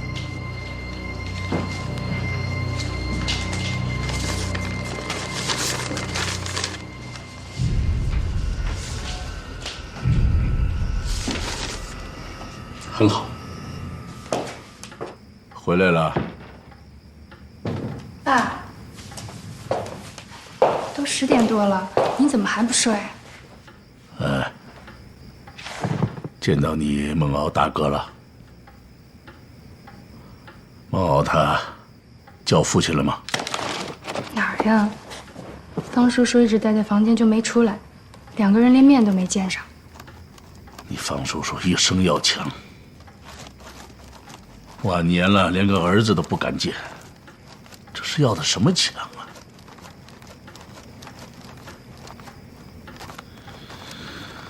爸爸问你啊，今天方家是你自己想去，还是别人请你去的，还是什么人叫你去的？爸，什么是人家请我去的，叫我去的？请你去的当然是方家，叫你去的一定是经纶。跟爸要说实话。今天上午，声援东北的同学见到了孟敖大哥，木兰就拉我去了，说是我在那儿能帮帮方叔叔。你想哪儿去了，爸？来的时候，建峰同志让我给你带句话。建峰同志说，如果我们党内有100个梁经纶同志这样的人才，国民革命成功有望。感谢建峰同志的信任。可眼下的时局，就算有1万个梁经纶，也起不到什么作用，鞠躬尽瘁而已。你要有信心。我们现在的首要任务，就是打击党内的贪腐，尽快推出币制改革。只要这2点可以有力的推行，盟国就会恢复对我们的信心，国民政府就能稳定城市的物价，稳定民心，就能支持总统在前往战场打败共军。到时候你就要到南京去担负更重要的工作。请坐。还有，建峰同志很关心你的婚姻大事，不知道你和何孝玉小姐的关系发展的怎么样了？建峰同志说你们很般配，更何况他的父亲还是国府的经济顾问。建峰同志期待为你们主持婚礼，期待你们一家都到南京去工作。我们不能让做出特别贡献的同志总是过着清苦的生活。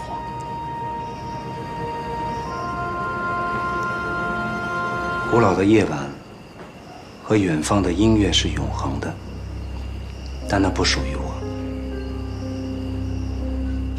这是我的一个美国中央情报局的朋友喜欢的诗，我不喜欢，但我相信。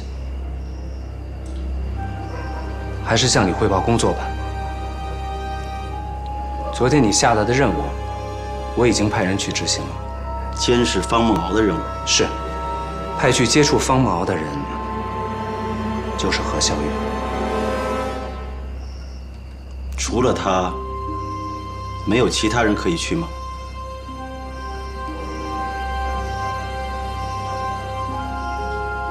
只有他最合适。他的父亲跟方不停是哈佛的同学，关系一直都不错。他本人小的时候也跟方某在一起生活过。我听说两个人小的时候，两家的父母还有过姻亲之约呢。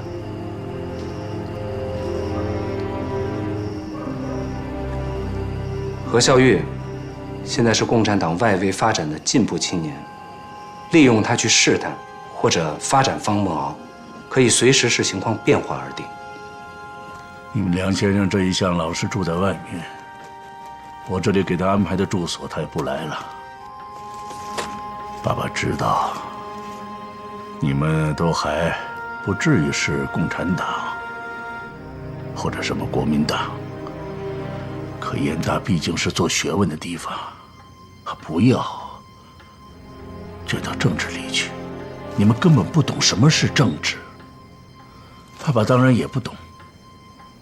可是爸爸记住了南京的蒋先生说的，宁可错杀1000，绝不放走一个。延安的毛先生说，革命是暴动，是一个阶级推翻另一个阶级的暴烈行动，他们谁也不饶谁。这个仗打到哪天算一战呢？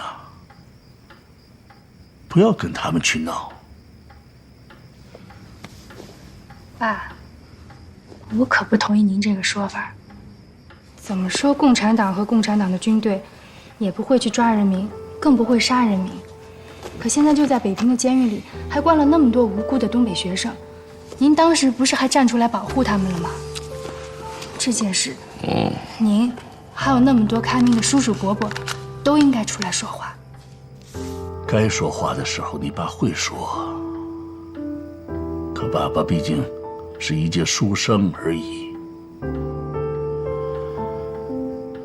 国民党上层嘛，我是有些朋友，可在政治上，你爸从来不是他们的朋友。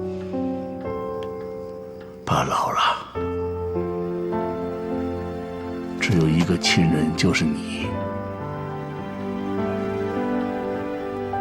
那么多学生，像儿子一样的也只有一个，就是经纶。爸爸这点虚名和关系，能保住你们2个就不错了，知道吗？哎，我们可以利用何家和方家的特殊关系，向北平地下党组织建议，将方梦敖的策反工作交给我们燕大学委去执行。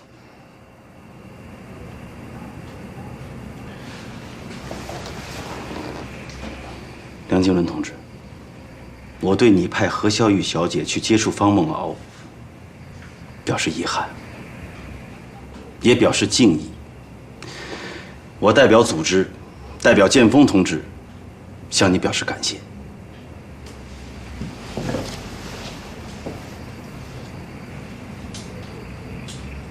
这是我自己的选择。我还是相信那句话：古老的夜晚和远方的音乐是永恒的，但那不属于我。不要再这样想，也不能再这样想，要相信组织，相信剑锋同志。我相信我自己的选择。请你向组织、向剑锋同志转达我的话。既然我选择了不能再选择，就不可能再有别的选择。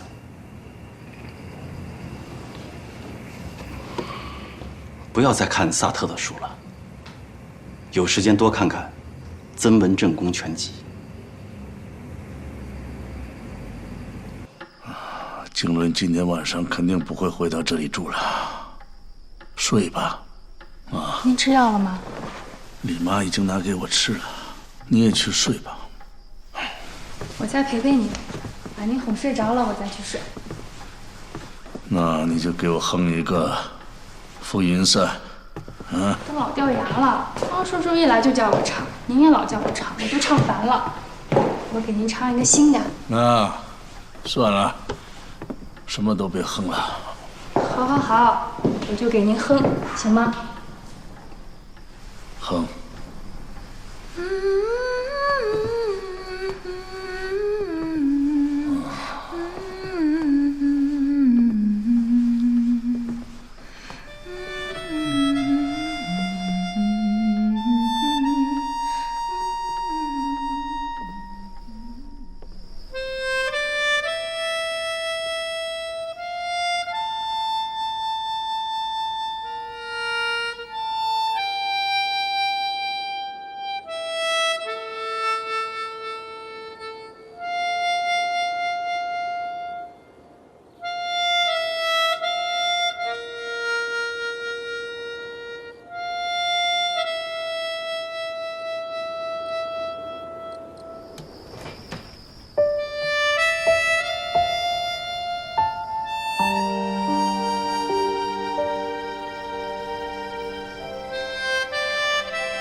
国民政府5人调查小组到达北平后，经过调阅案卷，一发感觉案情之复杂棘手，超出想象。被调查的北平民事调配委员会牵涉到中央民事调配委员会，被牵连的北平分行牵涉到中央银行，这些都还只是表面现象。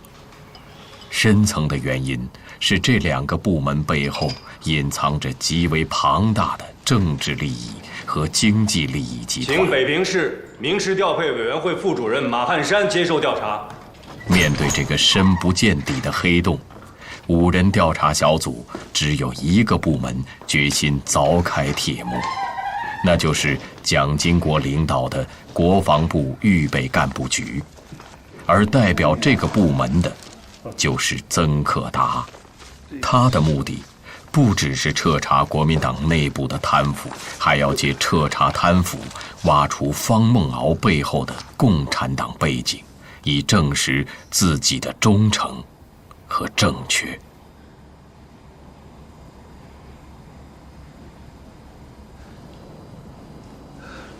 还没人请你坐吧？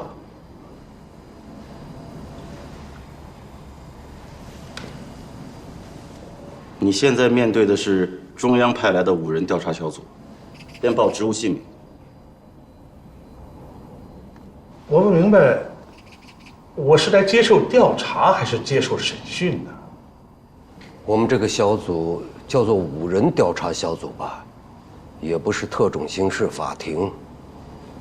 马局长，你现在只是接受调查询问，没必要报什么职务姓名。坐下吧。出去！不报职务姓名，立刻出去！我抗议！这是对我们民事调配委员会的侮辱。杜先生，你是5人调查小组的组长，你要代表南京方面严肃会稽。杜万胜是个牛津大学财政博士出身的人，因深受现任财政部长王云武的器重，出任财政部总稽查。一是看重他的专业长才，二是信任他的书生正义，这才在联席会议上推荐他担任了5人小组的召集人。今天刚开会便出现这般剑拔弩张的场面，却是他没想到的。中央联席会议的文件，每个人手里都有一份。看看第2款第2条，被调查人该以何等态度接受调查小组的调查。如果我们5人小组里有人连文件都没有看，我建议先回去把文件看完再来开会。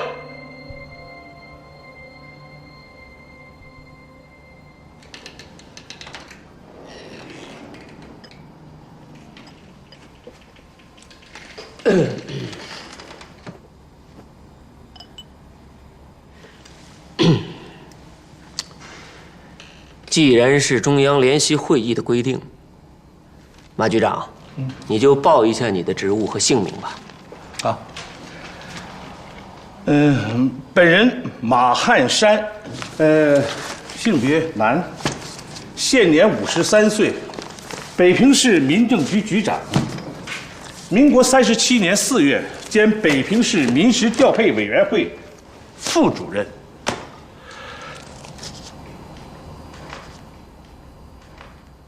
请问我可以坐下了吗？坐吧。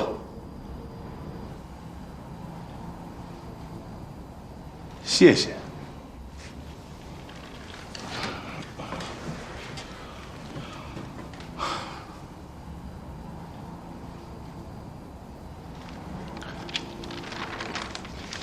马副主任，请您把4月份接任以来北平市民事调配委员会的情况，向我们5人调查小组做一个简明扼要、全面的汇报。哟，做这样的汇报啊，你们应该叫这个民事调配委员会主任来才对呀。本人是副主任，他不管全面。你看我这，哎呀，北平市民事调配委员会的主任是谁啊？啊？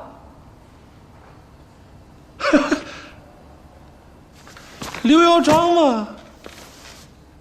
啊，同时，刘先生还兼北平市市长，应该翻过来说啊，市长兼主任。刘耀章。刘耀章是什么时候兼任北平市民事调配委员会主任的？6月23号。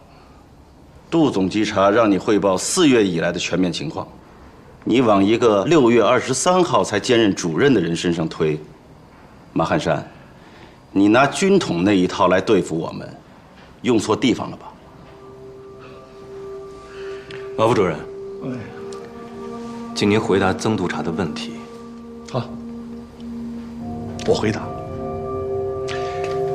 第一，北平市民事调配委员会不止我一个副主任，各管各的事儿，他们管的事情我都不知道。第二，刘市长虽然接任不久，但是民调会各方面的报告都呈递给了他，而不是呈递给我呀。第三，6月以前，民调会的主任是由前市长何思源来兼任，现任主任不知道的事情，你们完全可以问前任主任。第四，曾督察刚才提到了军统，不错，本人在军统还有兼职。请问调查小组，你们这次是不是还要调查军统，调查军方的物资供应委员会？啊，如果是，曾督察，你完全可以在南京问郑建民主任啊，你不是国防部的吗？郑主任现在的正职是国防部的次长，你看你问起来多方便呐！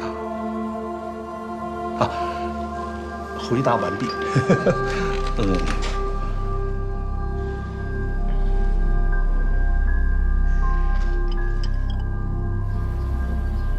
曾可达现在是出奇的冷静，只有意无意地望向方梦敖。他在看方梦敖的反应，他压根儿就没有把马汉山之流放在心上。他关注的是方梦敖，还有方梦敖的背景。现在正是考验一下方梦敖的时候。要是此人真无任何共党背景，用来对付马汉山，尤其是自己对付不了的方不停，将来必须要靠此人。方大队长，你是派驻北平的经济稽查大队的队长，将来很多具体的任务都要你们去执行。针对马汉山这4条反驳意见，我们想听听你的意见。我是列席会议，能够提意见吗？当然可以。那我说了啊，请说。马局长，我可不可以不回答你刚才说的4点理由？因为你说的完全不懂。方大队长，你是国军的作战功臣，抗日的民族英雄，本人很敬佩。很多别的事情你不屑于去做，当然也不想去了解。至于你刚才说的不懂，本人深表理解。既然你不懂这里边的详情，我觉得你也犯不着让别人当枪使啊。就这句我听懂，我现在就问你这一句，我被谁当枪使？你是不是看我连作战部的军令都敢违抗，因此是个为了个人感情能放弃原则的人？我可以命令大队不轰炸开封，那是因为不愿意轰炸自己的城市，不愿意杀自己的同胞。可马局长你不一样。昨晚回去，我也看了一些材料，就在不久前，你利用你在军统的职位，调了好几百便衣特工去杀学生。那些学生犯什么法了？不就是想拿回本来该属于他们自己的粮食配给吗？这件事情，当时的北平市长，也就是前任的民事调配委员会主任何思源，坚决反对。你往他身上推，职位都被免了，问他干什么呀？现任主任刘尧章连民事调配委员会的大门在哪儿都找不着，问他有什么用？马副主任，物资的购进和调拨都经你的手，我的大队调查账目和物资，往后我谁也不找，我就找你。马副主任，你的4条反驳意见，方大队长都回答完了，需不需要我补充啊？本人现在郑重地向5人调查小组提议，北平市民事调配委员会不是我马汉山的委员会，涉及到那么多物资购买和调拨，我马汉山有1000只手我也做不来。如果像方大队长刚才说的那样，账目和一些物资全都找我马汉山一个人的话，那我现在就提出辞去这个副主任职务。